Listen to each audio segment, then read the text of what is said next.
Hey guys, it's Billy and Bonsai, and thank you for watching this video about how I'm navigating reality.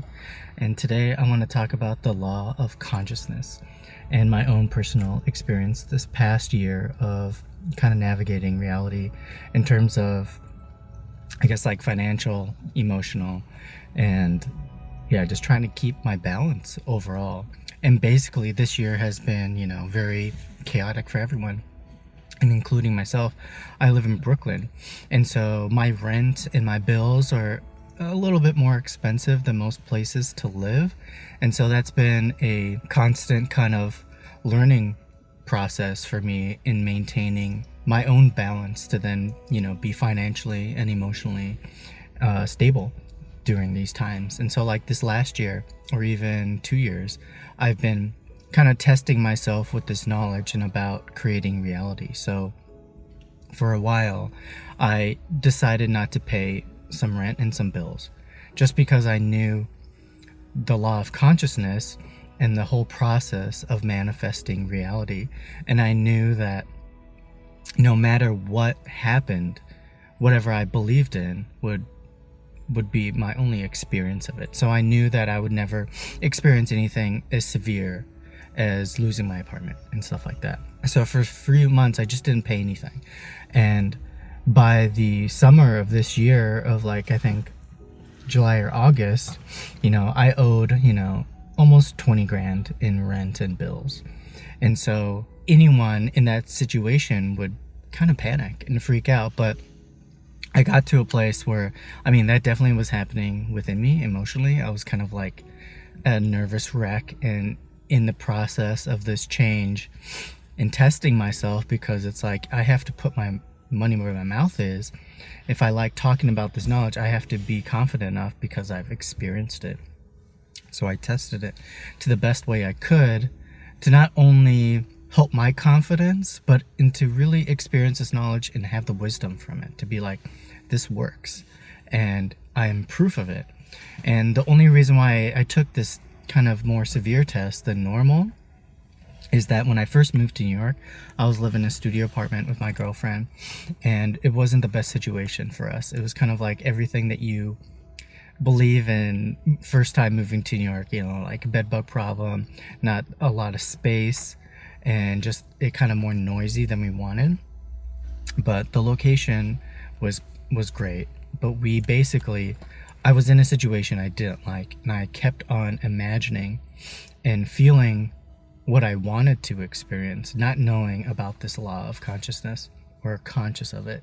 And so within 6 months of doing that, I manifested enough to move out of that apartment, to get a new apartment, and to buy all the new furniture and everything that we needed for a new place to live. And the whole time I realized when I was doing that, when I look back, I kept on telling myself that I needed at least 10 grand to move, because in New York you need a security first, last month, and a broker's fee. So I was like, at the most that's going to be like at least 10 grand, or at the minimum you need at least that to at least find a place that you can move really quickly.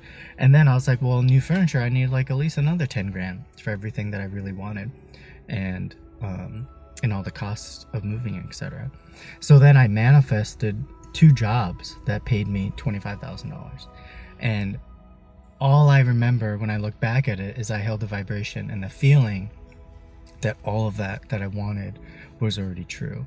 And then so now when I use that as my reference point, I know that I can manifest even when I'm not conscious of it, because I remember the feeling. That's a lot of the stuff that you learn in the spiritual knowledge. It's all about feeling, and that's why it's hard to communicate this spiritual practice, because everyone wants everything to be proved by their senses, and what they see has to be proved. But for me, I've always felt very strongly about my feelings. And so during this whole time where I didn't pay rent, when that time came, I got a letter from the landlord saying, what's up, this needs to be taken care of, or else it's going to take legal action.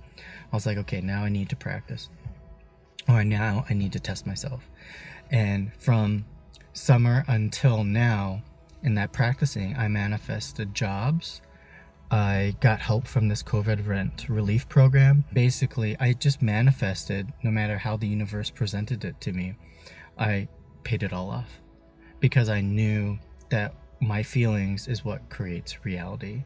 And this idea of our consciousness is the male principle and my energy is the female principle. And every time you go to bed, you're in this state called alpha, or like when you go to sleep is when this union of your conscious and your subconscious come together and they dance and they learn from each other, and you impress whatever you feel and believe about yourself to your subconscious, which then creates it in your physical reality, so then you can experience your own energy. And so this idea of consciousness as a tool and as a partner to your energy, or rather like a lover, you enter sleep, and that's the phase, that's the process of this union. And then you impress on your subconscious how you feel about self, so then whatever you believe and feel before bed, or that is your feeling that's most consistent throughout the day and then into the evening and when you go to sleep, is what you present to your energy to then create for you to experience it in physical reality. Because the subconscious is objective. It doesn't have a bias. Whatever you present to it, it presents it back to you for you to subjectively experience your objective self, your idea of your objective self. So the more that you know this science and this law of consciousness, that you have the power within you to feel and create whatever it is that you want to be, you want to see, or experience in any moment, you can then change your reality. But it's this union before sleep that's very important. And for you to think about during the day, where you want to create a union of love because that's how you feel about yourself.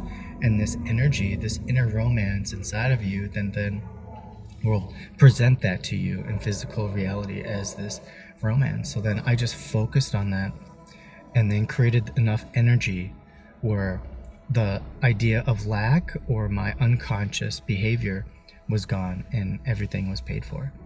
And not that that was an easy process for me. It was very emotional and sometimes very nerve-wracking. And there were so many times where things would happen and I would feel like I was losing my mind or on the verge of going crazy with these intense emotions, like a fear.